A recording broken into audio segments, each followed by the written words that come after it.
Welcome to Haunt Weekly.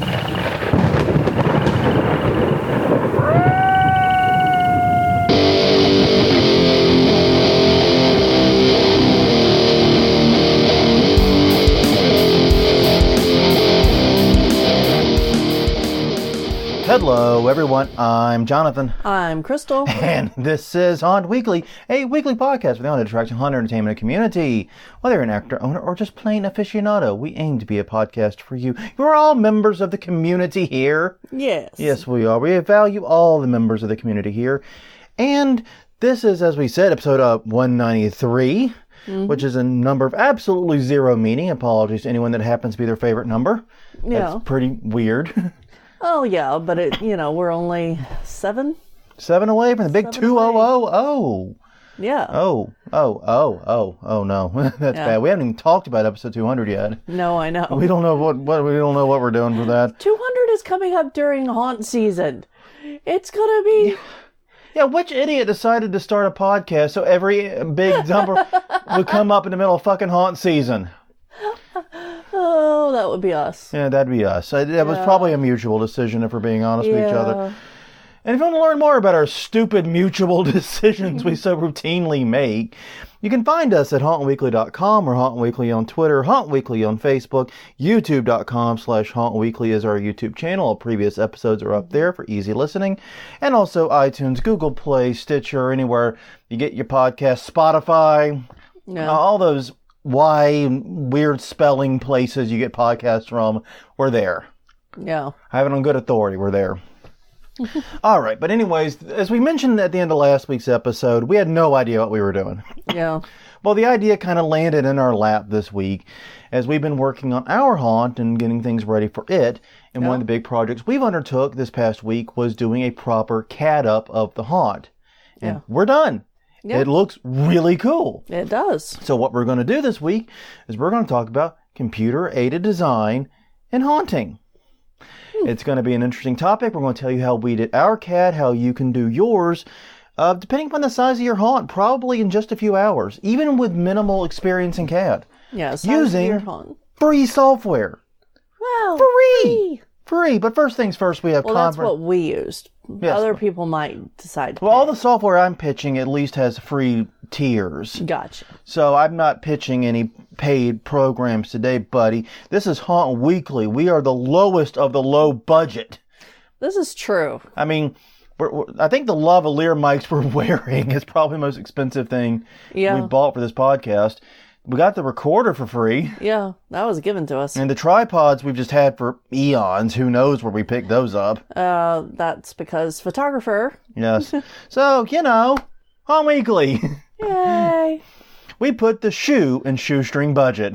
I have no idea. I think it's the string. I think shoes cost more than strings. Yes. We also put the rough into rough carpentry, as we learned today, too. But we'll get on to that in just a minute. Anyways, conference reminders, first things first. Crystal, do us the honors. Okay, August 23rd through the 25th, it's CreepyCon Halloween and Horror Convention in Knoxville, Tennessee at Jacobs Building. It features workshops, exhibitors, and a zombie beauty contest. CreepyConKnoxville.com for more info. After that, September 6th to the 8th in Indianapolis, Indiana, it's the Mask Fest / Horror Hound Film Festival in the Indiana Convention Center. Features mask makers and makeup artists of all types, demos, demonstrations, how-tos. All kinds of neat stuff for your makeup needs at maskfest.com. September 28th through the 29th, it's Scary Dad's Haunted Halloween Show Part 3. Part 3! Yes. In Houston, Texas, at the Crowne Plaza Hotel Houston Galleria. Tons of vendors, limited spots, may still be available. Yeah, that's been up there a while. I'm removing that because I don't know if that's true. I can no longer vouch for that. That's why I put in the may. Maybe? Yeah. Probably. Tickets are just $10. It's hosted by the Scary Dad Podcast. NightmareRetreat.com for more info. All right. After that, September 28th from 10 a.m. to 4 p.m. specifically, it's the Arizona Haunts Haunted Swap Meet in Phoenix, Arizona at the Metro Center Mall Northwest entrance, doing it proper this time around.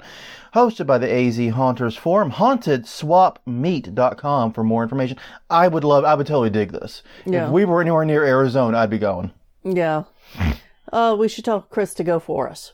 Yes, we should. Yeah. Yeah. Your friend. Yeah, that's good. Good idea. Chris Matthew, I know you're listening to all the podcasts since I hosted a podcast with him for like 4 years. He probably should be listening, but go for us. Go. Yeah. Shoo. No. All right. Be gone, All right. plebe. No. Oh, God, he's not a plebe. Please don't. No. That is hilarious if you know anything about Chris Matthew. If you don't, you're probably just very curious who this asshole I'm talking about is. Yes, because he's not in the industry at all. No, he's not And in the industry in any very means. certain he does not listen to this. He would rather be rebuilding Indian motorbikes than haunting. Okay. Next, November 8th. And last. I know, it's the last one. It's right after season, November 8th and 9th. It's Legendary Haunt Tour in Atlanta, Georgia. They will be at the Gwinnett Place Hotel and they'll be touring. Netherworld Haunted House and Atrox in Leeds, Alabama, among others. You can find out what those others are at Legendary Haunt Tour with 2Ts.com. You know, when I heard Legendary Haunt Tour was going to Atlanta, the very first thought I had, and I'm sure most other people did too, was they're going to Netherworld, aren't they? Yeah, Yep. the new one. The new one, yeah. Yeah. Well, and I mean, honestly... Why would you be a sucker to miss it? Yeah. Well, honestly, it might be doable for us. We haven't talked about it, but, you know. Well, we'll see how money and all that shakes out after haunt season. Yeah, that's true. We're usually stupid-ass broke. Yeah. Because we spend it all on the haunt. Yes. All right. Well, I think we're at that time of year where we can give these fine people a weekly update, what we're working on, what we're doing with our haunt. Yeah. This also motivates us to actually, do things. Yeah. Because we're procrastinators a lot of times, and we've been checking our Facebook history. Yeah. And one thing we've learned is we routinely don't start actual work on the haunt until early September, sometimes even mid-September. Yeah. And so the fact that we have several major projects done in early to mid-August, Yeah. and then we had one major project done in July, Yeah. is unheard of. Yeah, and we have This is like new territory here. pretty much all but one new scare framed out. Yeah, and built. And we got to get them skinned, one of them skinned. But yeah, one's ready for decoration. Yeah. Yeah, we'll get to that in a minute, though. Yeah. All right, so an update on last week. Last week we talked how there's road construction in our area, and there's a very real prospect that our court, Vivian Court, could be unusable. Yeah. Like completely unusable. I have spoken with the contractors working in our area. Yeah. They have assured me in writing via email that they will have this court done by the end of September. Yes. Now, I don't remember them saying which year. Ooh. So, but Crystal yeah. just found the cure to global warming by throwing shade. Yeah. Wow. Oh man, that's a good burn.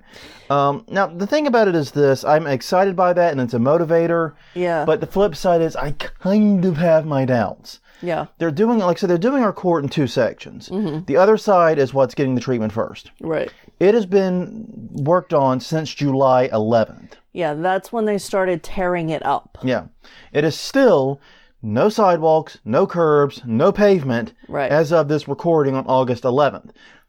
So unless the magic paving fairy came in the middle of the night and sprinkled concrete dust all over everything.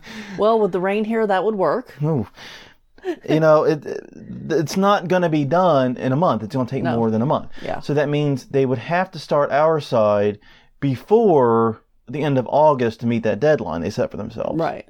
And even that seems ridiculous. My suspicion is they're being optimistic about that, and we still need to watch. So we're still going to make our judgment call at the end of September. Yeah. That'll be when we make our decisions, right around flyer ordering time. And we'll probably put off flyer ordering as long as possible because of this. Right. And another reason we might be putting off flyer ordering is the other piece of news we got this week, which is we've lost our spirit Halloween. Yeah. For the past 6, 7, 8 years? Yeah, there's only been 1 year where we didn't have one on the West Bank. Yeah.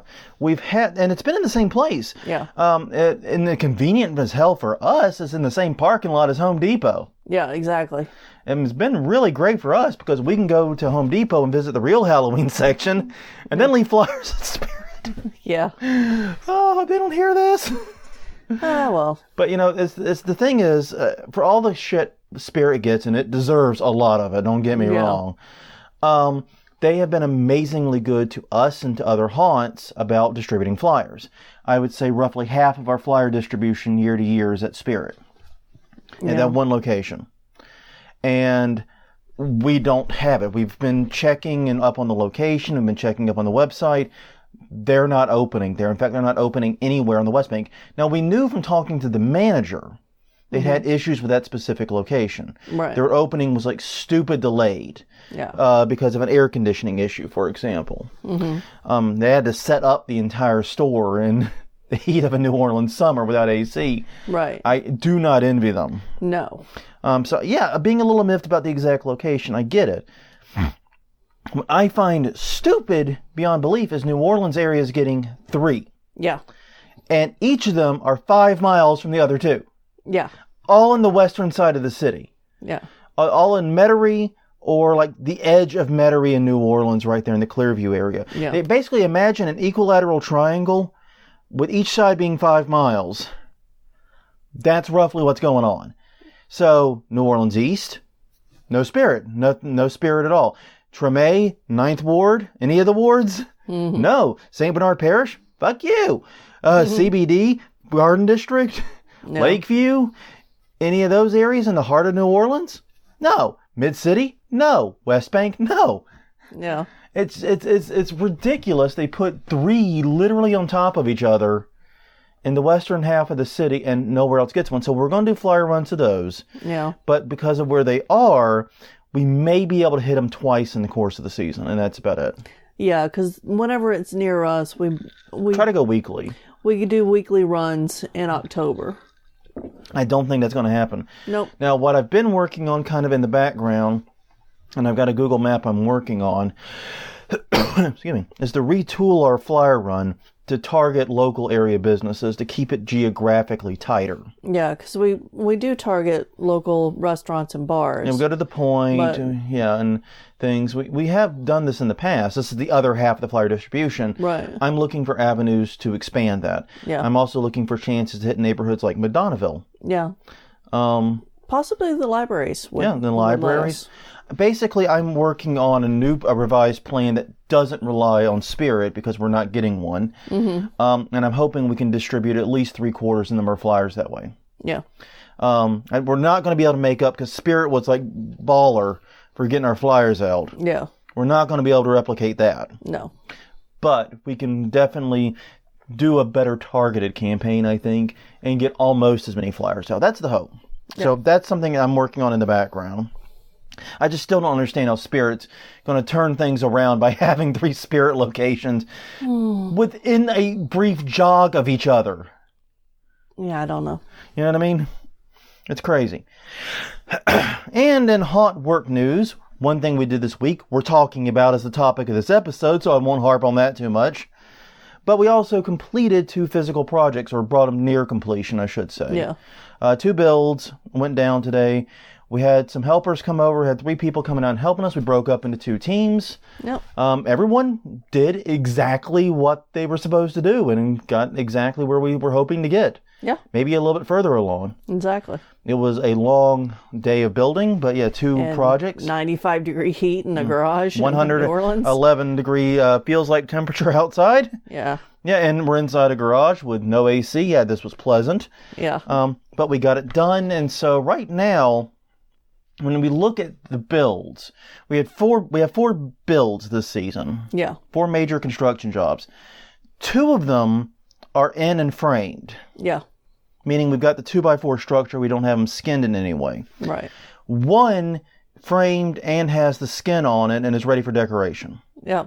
That's basically just waiting for us to figure out the best way to decorate it and light it and all that. And 1 has not even started yet. Right. But considering it is August 11th when we're recording this, and we don't open until the 25th, I think it is, Yeah. that's really good. Yeah. October 25th. So, yeah, I mean, there have been a couple of years, I remember, we were distributing flyers in late September, and we had an empty garage. Yeah. That is scary. Yeah.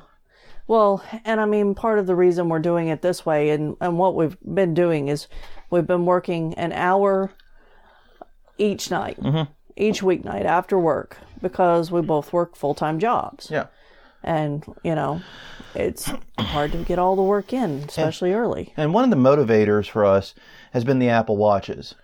Yeah. What we do is we kind of struck a deal with ourselves and the Apple Watch gods where haunt work counts as exercise. If we're building, cutting, doing that type of stuff, yeah, if we do 30 minutes to an hour of that, we're not going for a run on the levee. No. Screw you. So we just decided to let that time count as our exercise. Right. And I don't think that's cheating. I don't think that's against the spirit of it at all, at the very least. So that has helped motivate us to keep us out there, because we know we got to do 30 minutes of something every day. Yeah. And if we've got a project we can tackle in that time, why not work on that? Exactly. It just makes life so much easier. So, that is what we've been busy with this week. It's been very productive, I think. Yeah. The other big build we have outside the haunt is the new facade we're building. That's the other major thing we have to do, but that has to be done last. Yeah. Because it impedes the entrance and exit from the haunt in a way that we can't have. Exactly. When we're doing build work. So that will probably be an October job, I predict, even if we're done with everything else. Yeah, probably third week of October. Yeah. So yeah, we're gonna still have some stuff that has to be done as last minute as we can arrange it. But yeah, we're in good shape. Yeah. I think we're in a good place now.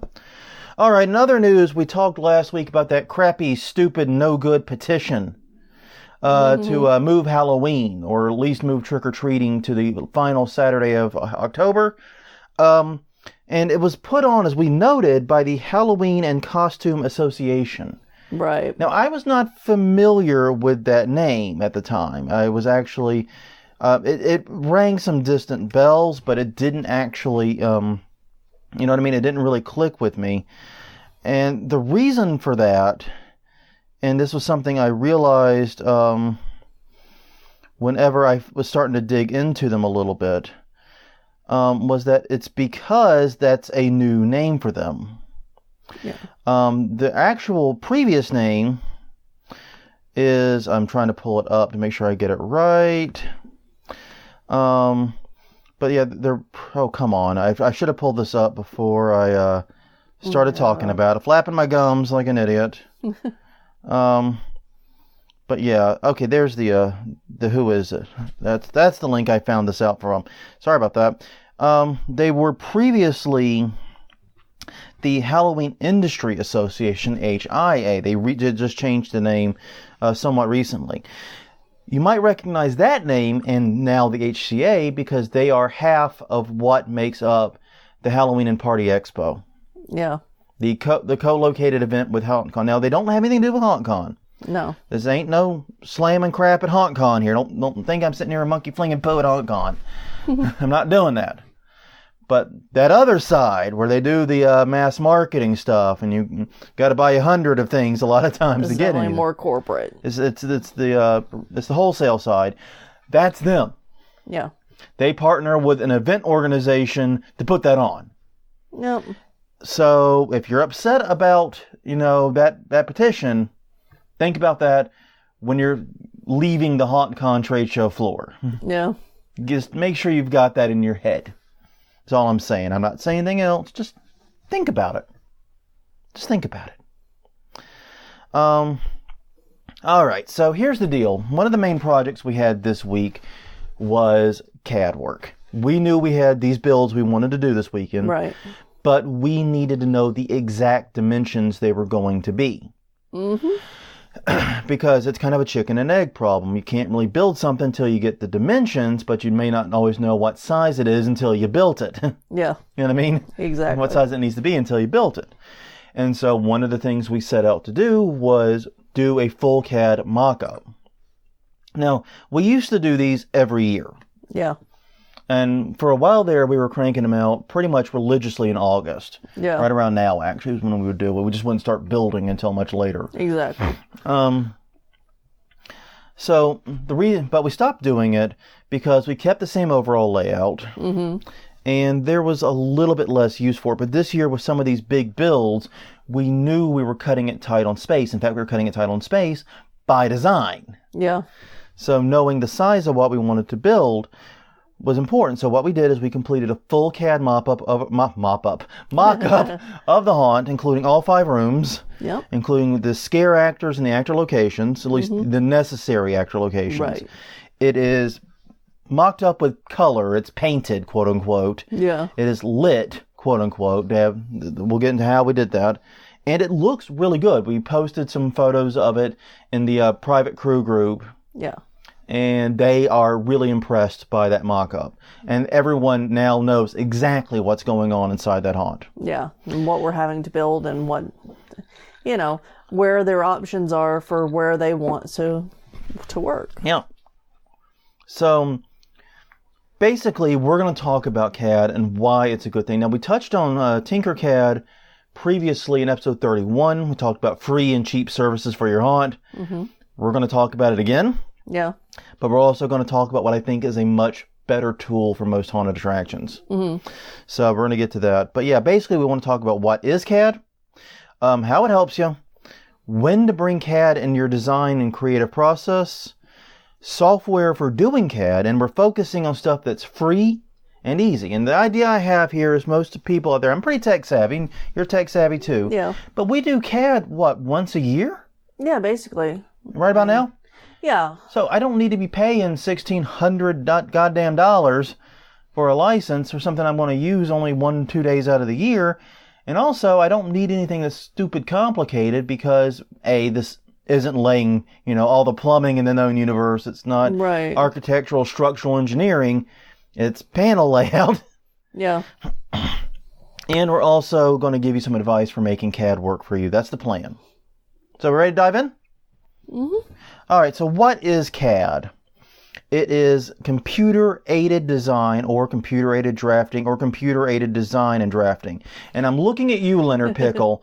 I was in one of his talks. This was way back when the earlier HauntCon, so like HauntCon Birmingham. Yeah. I took his talk about SketchUp and haunting, and we'll get on that in a minute. Yeah. And he's like, what does CAD stand for? And I said, computer-aided design. He goes, Brett, no, it's computers can't aid in design. They aid in drafting. It's computer-aided drafting. And I'm sitting there. I had literally sold Autodesk seats in a previous job. For a year of my life, I had the duty of being a marketer selling seats of AutoCAD to architectural firms. I wasn't the CAD engineer by any stretch of the imagination, but I knew, at least I was pretty sure, I knew what the fuck it was called. Yeah. And so I literally, but I was a good little boy. I sat there and go, no, sir, I was going to sit here, I'm going to take my notes. But I went home and checked that. I was right. Yeah. So I think the difference is I'm significantly younger than Leonard Pickle because he probably came up with the computer-aided drafting being the correct name. Right. But that is definitely not the correct name now. Go to Wikipedia for CAD and shut up. That's what I'm saying. That's off I feel better now. That felt cleansing. Okay. I don't know why, but I've been pent up about that for a while. And just now found an outlet for it. Yes, I did. Just now I found a way to get it out. And it feels so much better. But anyways, but I'll say this, other than that, it was actually a really good class. And if you do get the chance to take it, just be mindful he's going to call it computer-aided drafting. Yeah. Just be alerted. So this way you can sound smart to the room if you feel the need. But basically it's just using a computer to create a mock-up of a 3D object. Yeah. It could be a tiny little object, such as what you do when you're making like 3D printed things. Yes. It can be as big as a city. And what we're doing with it, of course, is laying out and designing a haunt. Right. And it is done using a variety of programs. And literally, the selection of CAD programs runs the gamut. There are a ton. Oh my God, it is ridiculous. I thought I was fairly familiar with all the CAD options out there. Yeah. I was not. I learned that this year. Yeah. I was ill prepared for trying to find a new CAD program. But basically, like AutoCAD is like what you get if you're trying to build actual structural things, doing, Right. you know what I mean? Doing those types of things. And it costs $1,600 per year per seat. Yeah, that's a bit. That's a bit. That's a Now, bit if you're an architectural firm who's paying, your architects $80,000, $100,000, $150,000, whatever per year, that $1,600 is nothing. Right. But if you're Joe Schmo home haunter Yeah. who's just trying to get a mock-up of how their fucking garage is going to look when they put the lights in, it's a wee little bit much. It is. It's a little bit much. Now, that said, there are free and low-cost alternatives. And it goes all the way down the scale of both complexity and cost. And one of them ones is, we're going to talk about it in more detail, is Tinkercad, which is actually by AutoCAD. AutoCAD bought it. AutoCAD runs it. It is a tool they put out there for free for the public to play with CAD. Sounds like fun. It is. And, Yeah. All right. I think I've tinkered with Tinkercad before. I bet you haven't. I know Ellie has because Yeah. she, I think, used it with her students when she was doing that teachy thing where she was doing the computer classes, volunteering there. Yeah. Yeah. I think I've done it in the past whenever, I don't think it was the program that I ended up using, but I think it's one of the ones I tried whenever I was trying to get a design out for a scare and I wasn't able to convey the ideal well enough. Yeah. Well, that's one of the things CAD does really well. Yeah. One of the definite reasons to use CAD is basically it helps in 5 ways. And one of them is it helps you visualize how your haunt will be laid out. Yep. It can be very difficult using your language alone to describe how the haunt will be laid out and how it will work. Yeah. Words are difficult. Words are hard. They are. Which makes it kind of weird that we sit here and use our words for damn near an hour every week for a free podcast that isn't sponsored. Yeah. Well, that could change. Maybe, who knows. But the point of the matter is, it helps you visualize. And when it helps you visualize, that brings in item 2, it helps spot any potential problems. Yeah. One of the things I love about CADing our haunt is we're always tight on space. Yeah. And if we're trying to maintain that 36-inch walkway everywhere, which we do, this is our tool for checking and sanity checking ourselves. Right. Can that table and that bench fit in that room? Drop it in CAD. Yeah. See, Not really. No. No, it No, can't. they can't. And the answer is no. This year, no, it fucking can't. Can we put that bar stool there? No, we cannot, Crystal. We cannot. Yeah. No, but that's just it. You can just take it out of, hey, can we put something there? Bloop. No, we cannot. Yeah. Easy. Yeah. Give myself the coughs with that. Yeah. It can also help you plan the visual design, including the color and the lighting, depending upon the application you use, of course. Right. But most of them, for a lot of the free ones, will let you do color and lighting. And that can help you spot issues where, things aren't lining up. You know what I mean? If oh, wait, that transition, when I see it here, it sucks. Yeah. We didn't have a moment like that this year, but we've had them in the past. Yeah. Yeah. Where we go, oh, crap, if we do the transition from that color to that color, that is stupid. Yeah, well, and it's also, we try not to use the same color all the way through. Yeah. And we try to keep it, actually not to reuse a color. Mm-hmm. Sometimes you have to. Yeah. Because We're reusing one color this year. Well, I know last year, the bulbs inside of the bookcase broke. Yeah. Went to plug them in and they were the green ones and the green flame ones. And all I could find were red to replace them. And unfortunately, that put 2 rooms that were red next to each other. Yeah, but these things happen. It does. But yeah, but it can really give you a good handle on your lighting and your color scheme. It also gives you an actual blueprint for building. Now, I'm not going to claim that the CAD work we're doing gives us exact dimensions. We ran into this today, actually, with one of the builds. Yeah. We were off by only an inch or 2. Yeah. But it was enough so that we had to rethink where we were placing something. Not a huge deal. Got it to work. It's great. But yeah, we kind of had a moment. But it gives you those near exact dimensions so you know what to build to.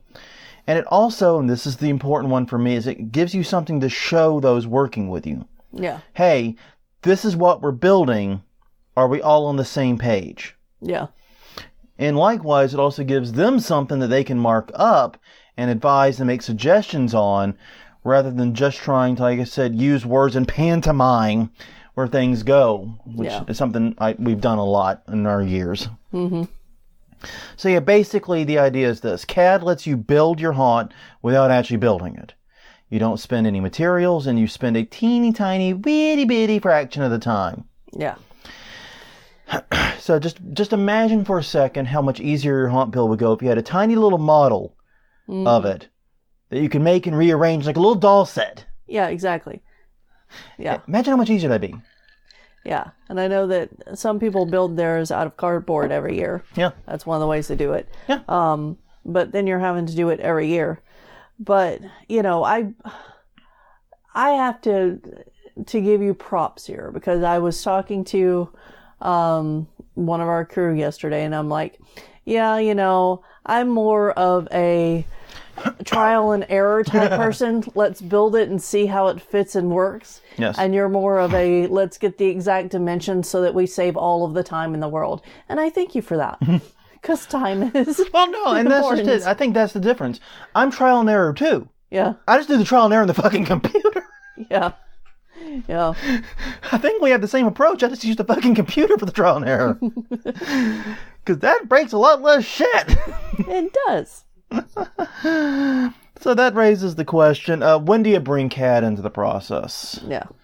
Well, my advice is this. When you rent a space or buy a place, or you know where your haunt is going to be, mock up that physical space immediately. Go in, get your measurements, know where everything is, and mock that up in CAD immediately. Yeah. Because that's going to be one of the hard parts, is mocking up your restraints. Yeah, exactly. So go do that immediately. You don't necessarily want to start the haunt CAD part, but get a CAD of the space, like a template of your actual constraints.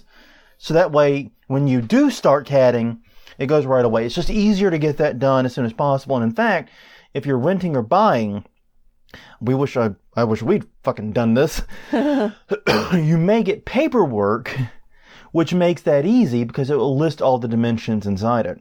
Right. So you don't have to go around with a tape measure or a laser measure or something and try to figure out the dimensions. But believe me, it's easier to get those dimensions when you don't have anything in the space. Yeah. So do that then. But as far as the actual haunt CAD, wait. Mm-hmm. Honestly. Because here's my thought. We usually get to a point where we know roughly what every room is going to be and what scares are supposed to be in every room. Yeah. We may not know how they're all going to fit or the exact details, but we know what's up. And we're not like scrapping the plan every time we make a change. Yeah. We're niggling it. We're making tiny little shifts. Those tiny little shifts are great to make in CAD. Yeah. What you don't want to do is say, oh, well, we just moved, the first room to the third and the third to the eighth, and yeah. If you're still making those kinds of changes, wait. Yeah.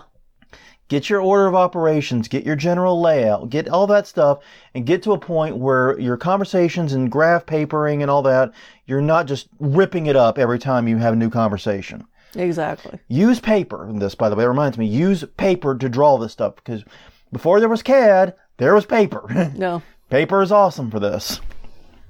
So yes, draw it out, sketch it out, but if you're finding yourself balling it up every 15 minutes and starting from scratch, wait to do the CAD, because otherwise you're just going to set yourself up for frustration. Yeah. But once you've got it where you're just kind of trying to figure out how exactly the pieces fit, that's when to bring CAD into it. When you get down to that level of detail. Yeah, you've got the picture in your head, if you're able to do that, of how your haunt's going to look, where the scares are, what props are, what you need to build, all of that stuff. Then you just got to lay it out. Yeah. But once you got that good sketch of the haunt, go for it. Start CADing it out. Like I said, it's much easier for the first few, possibly 100 sketches of the haunt to be on paper. Yeah.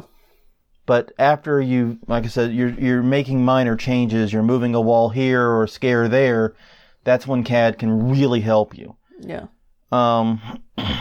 And one tip I will say is after you've done the first draft of the CAD, make it collaborative if you can. If you can share it with members of your team, that's a good thing. But do that after you finish the first draft. It's pretty important, one person, or in our case, two people, sit down and do the draft together. Yeah. And then everyone else can make their suggestions after the initial draft is done. Exactly. Because believe me, doing an initial draft, this is true of anything, it's not just CAD, doing an initial draft of anything by committee sucks. Yes. It does. Keep that initial draft to as few people as you can arrange, and then ask for feedback. Yeah. Just trust me, your life will go easier. All right. So what software should you use? All right. And of course, since this is a podcast and I have to get everyone listening as long as possible, we're going to talk about what we used this year dead last. Of course. Of course. And we're only talking about 3, really. Well, I guess I could touch on FreeCAD, which is pretty cool, but I didn't really delve into it enough to offer any commentary. Yeah, so if you want to do that, go check out FreeCAD yourself. Yeah, check out FreeCAD. There, it's covered. That's on you. It's more of an Autodesk replacement. It's more for that hardcore CAD crowd. Right. Which is why I didn't delve into it too much. Yeah. Anyways, since CAD is not core to what we do, we're focusing on free, relatively user-friendly, easy-to-use software. I want something that people that are comfortable with maybe a photo editor and a word processor can pick up. Yeah. You know, maybe basic internet skills, a few, you know what I mean? Yeah. Basic photo editing and word editing. You should be good. Yeah. There should be all the skills you need. If you can use Microsoft Word and like, I don't want to say Photoshop because that makes it sound way nerdier than it is, but like a basic photo editor, you should be all okay. Paint. Yeah. Not even, or like Lightroom. It's fairly simple, but very powerful. So yeah, focusing on free, relatively easy to use software. To that end, the first one is Trimble Sketchup, formerly Google Sketchup. And I'll put links to everything whenever this goes live in the show notes. There is a free tier available for non-commercial. Home haunters should be okay. Commercial haunters may be tasked with moving up. And if that's the case, it's kind of pricey. It's $120 minimum for the cheapest paid plan. But the other problem is that I found was that the free tier is online only. You have to do it inside your web browser. Yeah. Which is not a huge deal because it does seem to function quite well. But I remember when Google SketchUp was a free program I could download and use quite freely. You know what I mean? Yeah, exactly. I mean, we've changed so many computers that we lost that exe file a long time ago. that's way gone. Yeah, but and it also and the free version's heavily limited on features too is another problem. It is. That being said, it is fairly straightforward and easy to use. I picked on Leonard Pickle earlier, but he does actually teach a really good course on how to use it. It's a 1-hour course. Does it most haunt cons. Mm-hmm. And long story short, there's that, and there's other tutorials online. Once you dedicate a little time to overcoming that initial learning curve, it's actually really intuitive and really easy to use. Yeah, and everything's going to have a learning curve if you haven't used it before. This one's a little steeper than some of the other ones we discussed. Right. Largely because the lack of stupid easy tutorials. Yeah. But you can find video tutorials. Go to YouTube. YouTube is amazing. Go to YouTube, find some SketchUp tutorials. You'll be fine. It's really good stuff. And this seems to be still today the most popular one for haunters. Mm-hmm. But I've noticed that haunters seem to have stopped talking about it so much in the last 3 years. Yeah. You find all the tutorials for laying out haunted attractions and so forth. They're all from like 2014, 2015, 2016. Yeah. In that range. I can't imagine why have Trimble bought it. But still, a lot of haunters swear by it. But the Trimble has definitely neutered the free version. Still, it may be a good balance for a lot of people. The way it's structured, the way it manipulates objects, make it really good for dealing with panel placement. Yeah. You can get a lot of nitty-gritty with that stuff. Very easy. And once you get past that initial curve, it's easy to use. You can add paint and color. Works well. Like I said, the drawbacks are the paid plan is pricey. The free version is limited. And if you are not comfortable with a learning curve on a product, this ain't for you. Yeah. It's not a bad learning curve. No. Don't get me wrong. You can be up and doing some kick-ass stuff within a couple hours. Mm-hmm. But you're going to need to take some time with it if you've never used anything like it before. Yeah. And there are easier programs. Yes, there are. There are more intuitive ones. I would agree with that, yes. And one of those is actually Tinkercad by AutoCAD. Now, it's a free web-only CAD, and I know I just bitched about being web-only, but this is exclusively a web-only. There is no commercial tier for this. Right. It is all web-only. And here's the thing. It is silly easy to learn. Uh-huh. When you first sign into Tinkercad, it'll put you through a series of hold my hand, drag A onto B, stretch the tutorials that are so breathtakingly easy that you will just be amazed. Yeah. It's wonderful. And you can also, if you're so inclined, you can build in bricks like Lego or in Minecraft. Yeah. So that's kind of cool. And there are also many other classes for it available online. The problem is it's aimed almost entirely at 3D printing. Yeah. In fact, if you're going to do any haunt design or anything bigger than a few inches, you have to get kind of creative with your maths. Because the default area you're working in is tiny. Yeah. And this is clearly something that was structured around 3D printing. Still, oftentimes can be very cool, very useful. It is by AutoCAD. Files export and are readable by AutoCAD, which is really neat. And you can also design circuits with it. It has a really cool circuit feature where you can plan electric circuits. And this can be a great help to those using Arduinos because you still have to wire the shit up. Yeah, no, this could be, that could be very useful. I could see how that would work in a haunt. So yeah, that component alone may make it something you want to have on your radar if you're doing a lot of electrics. But yeah, it's cool, it's free, it's easy to sign up for, and it's probably the best tool to learn CAD if you've never done CAD before. No. The hold my hands tutorials are just so easy.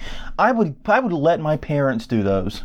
I would tell my parents to do it. They wouldn't have any problem. My dad couldn't beat the first level of Portal, but I'm pretty sure he could master those tutorials. Yeah. That's how easy they are. But yeah, this is realistically just meant as an introduction to CAD, though. Keep that in mind. It's meant to get people interested in CAD, develop the next generation of CAD designers, and, that's it. That's what it's for. Okay. And finally, the one we used this week, and this was pretty cool. It's called Sweet Home 3D. Yeah. Okay, the name needs a little workshopping. I'm not going to lie to anyone. I'm not keen on the name. Well, I think that they were just thinking of, what do you like about home? Or Home Sweet Home. Yeah, exactly. Yes, seriously, I'd workshop the hell out of that name. But here's the thing, it's a different kind of CAD. Basically, it allows you to build, basically where Tinkercad and SketchUp focus on letting you build 3D objects, and they can just be used to design a haunt kind of through proxy. Sweet Home 3D is targeted at room/house layout. Yeah. So basically, you will draw walls, which conveniently for us are 8 foot tall by default. Yeah. Now that works out super well. Do your layout, add furniture, add lighting, all that stuff. It's great. You can paint everything, color everything, add the lighting effects, and then you can use that to create images and walkthroughs. I created a video walkthrough. Yeah. It worked really well. It looked a little bit like The Money for Nothing video by Dire Straits. Yep. If you've ever seen that, you get an idea of what... Well, that's what I was able to put out on my Mac. Yeah. One of the lower settings. Right. I'm sure if I cut loose, the Big Bertha 3D, gaming system downstairs on it, I could do something much more higher res. Yeah. But you can do images and video of your haunt. And you do most of the design, in fact, you do pretty much all the design in a 2D space. And it's kind of neat. The default layout is you'll have a panel to the left which has all the files and all the stuff you can drop in. Then at the top right, which is the main section of the screen, you will have the actual 2D layout where you select the walls, you select the endpoints, you drag furniture around, and then below that is where the 3D model is, and you can drag it around and look at it, and that model will update in real time as you add walls, add boxes, add furniture, things like that. Yeah. It's really, really cool. Yeah, it was easy to learn. I sat down for just a few minutes with it. And you were already rocking pretty hard. Stuff in. Yeah. Yeah.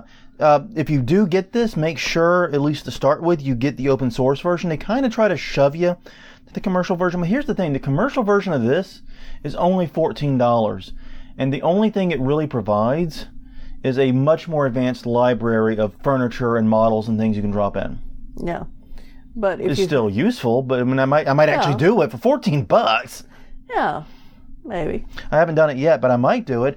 I'm tempted to because it is really great, and I do want to support them developing it. Yeah. But yeah, you don't need those because it will come with everything you need, and a lot of the stuff that like what we did, because they don't have like a model of our gore box. No. So what I did is I dropped a box that was the correct size and just painted it wood. Yeah. Put a mannequin in it. It looked good enough. Now the advantages are it's great to pick up and learn. I downloaded this. I was already doing the actual CAD stuff within probably 10-15 minutes. Yeah. Yeah, you were done with the whole thing in like an hour. Or less. The basics of it within an hour. I've been kind of tinkering with it here and there to improve it. But yeah, it's very, very fast to do a mock-up of a room or a haunt. And it can take some really good images of it. Yeah. I mean, some really sexy video and images of it. It's really neat stuff. And it does let you get precise measurements. Now, once again, how precise those measurements are when you get to the real world is a separate issue. But yeah, something to think about. Now, the disadvantages are it's going to require some mathing. Yeah. If you are not into mathing measurements, this is going to suck. Yeah. Because, you're going to have to do calculations about, okay, this needs to be, what is 52 inches into this, It gets kind of wonky at times. The free version is very limited in terms of models, though it's feature complete. Yeah. Best I can tell. And it's not really ideal for simulating panels. Right. Now, that said, you can create a 4-foot long wall, which, like I said, by default is 8 feet high. Right. And just copy and paste it and do that. Yeah. It's still less than ideal. Yeah. Because like with SketchUp, you can more easily move those panels around and manipulate them. Mm-hmm. This, you can do it, but it requires some more, because you're working everything in a 2D space. Mm-hmm. It requires a little more effort. Yeah. And the export format for it isn't super useful. It saves in a format that seems to be pretty much exclusive to it. And in fact, if you export a movie, as I found out today, from your Mac, it will export in .mov format, which is the QuickTime movie, which is only readable by Mac and iPhone. Dicks. Yeah. Anyway, but still, I mean, it worked really well. We went from no CAD at all to having a fully fleshed out version of our haunt in about an hour and a half. Yeah. And that includes the times we were running around like chimpanzees with measuring tape, re-getting all the measurements we had from previous years. Exactly. So I know we took all those measurements. I know we have them somewhere. Where, I don't know. Probably in the old SketchUp. Yeah, probably. That we no longer have. Probably. But anyways, retook all the measurements, ran back in, recreated the haunt, and had it pretty much done within an hour and a half. Yeah. And yeah, okay, our haunt isn't the biggest, as we now know. It's 525 square feet on the nose. Yes. Now there can be no argument. Right. Because we fucking measured it. Yeah. But yeah, we know it's not the biggest, but that's just it. A lot of that stuff is one-time cost, like doing the outside area is a one-time thing. So it's not going to be a linear increase in time to go bigger if you do it. It's very effective. Yeah, we're saving the 2019. Next year we'll save the 2020. Yeah, exactly. And just make a copy of 2019, take out all the walls and stuff. Yeah. Bada bing, bada boom. Yeah, I'm thinking I do want to pay for the commercial version, though, just because I want to support them. Yeah. It's such a great app. Put mirrors. Yeah. Put mirrors in? Yeah. Yeah. So, yeah. That's the one we use. That's the one I'm tentatively recommending right now for most people that aren't very experienced with CAD. Yeah. Give it a try. I mean, if it works for you well, if you're already a SketchUp user and you love that, Godspeed. If you've got something that works for you already, no need to switch. I don't think it's like that. But if you're new to CAD, you've never played with it, you never messed with it, this is free, has the lowest learning curve, the lightest learning curve of any of the apps, and is really, really fast at generating these layouts. Has some quirks, has some flaws, but I think it's the best all around. Yeah, I think the thing that I had to keep reminding myself was, no, you make changes up in the 2D model and then see them down in the 3D one. Exactly. It reminds me back in the old days of website development, I had something called the Hippie Hypertext. It was the Hypertext Interactive Personal Page Editor, or Hippie. And the idea was you would do code in the top panel, and the web page would constantly be refreshing in the bottom so you could see your change. It was exactly like that. Yep, WYSIWYGs. Yes, very cool. Okay. We've only got a few minutes left. We're already at about the 50-minute mark. So we'll make this part relatively painless. Advice for making CAD work for you.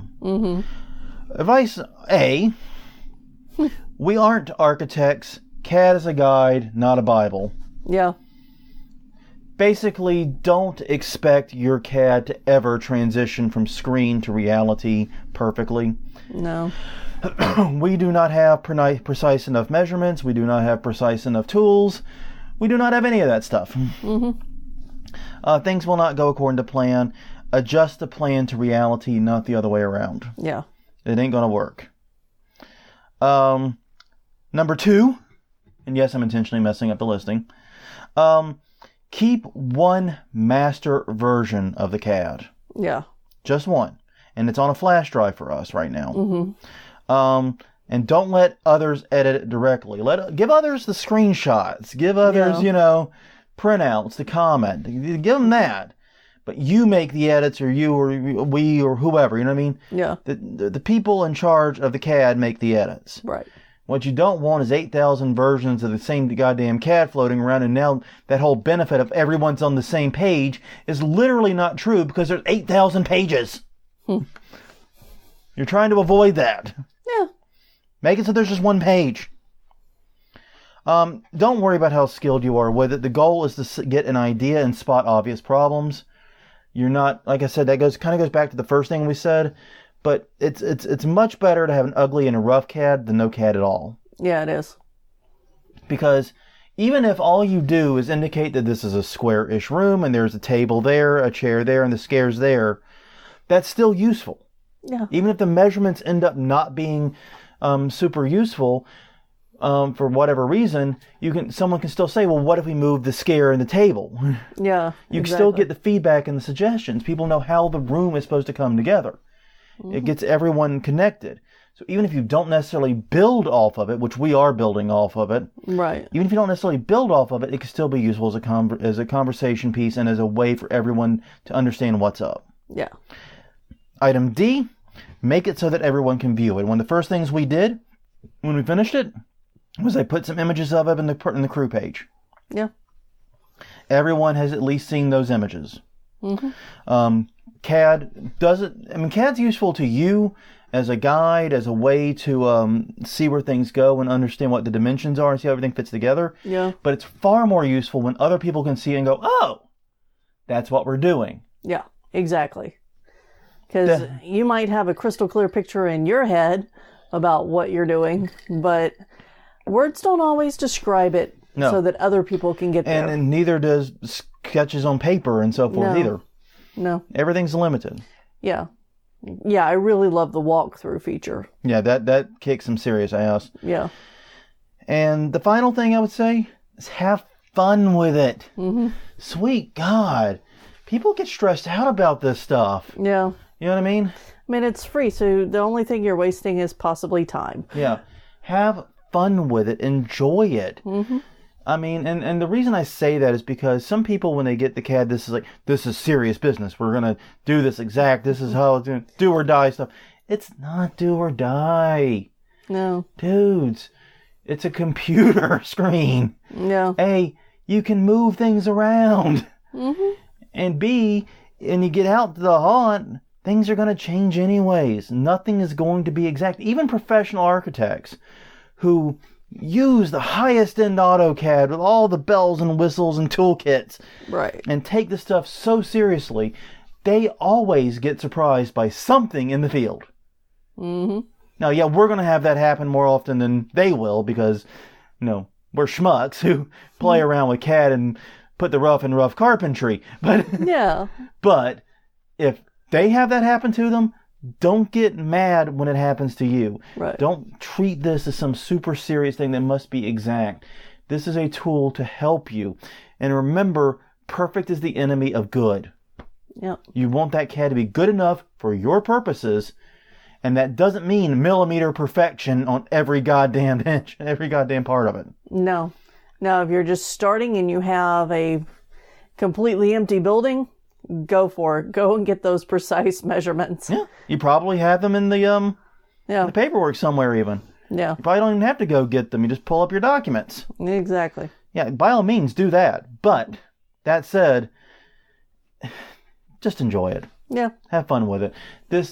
I find that CAD, like a lot of things with computers, goes so much better if I'm enjoying it. Mm-hmm. So enjoy it. Yes. Well, that's the basics of CAD and haunting. Like I said, we didn't give any tutorials on how to do anything. It's more of a guide on how to implement CAD into your workflow is what I was shooting for with this. And I think we got that. I think so. Well, on that note, everyone, thank you very much for spending the past hour with us. We greatly appreciate the time and hope you learned something in this. Like I said, we have found over the years CAD to be an amazing tool to plan, visualize, spot issues, and address them before we ever put a single screw into anything. Right. This way we don't screw up. Ah. But yes, thank you for spending the past hour with us. This has been Haunt Weekly, episode 193, all about CAD and haunting. You can find us at hauntweekly.com or Haunt Weekly on Twitter, Haunt Weekly on Facebook. YouTube.com/Haunt Weekly is our YouTube channel. All previous episodes are there for your easy perusal. And you can also find us at Google Play, iTunes, Stitcher, Spotify, wherever finer podcasts are distributed. We're also there in the back shelf somewhere, being ignored for the most part. Yeah. But until next time, I'm Jonathan. I'm Crystal. And we will see you guys next week when once again we have no idea what the topic is. But you'll be older. I'll be a week older, yes. We'll see you guys then.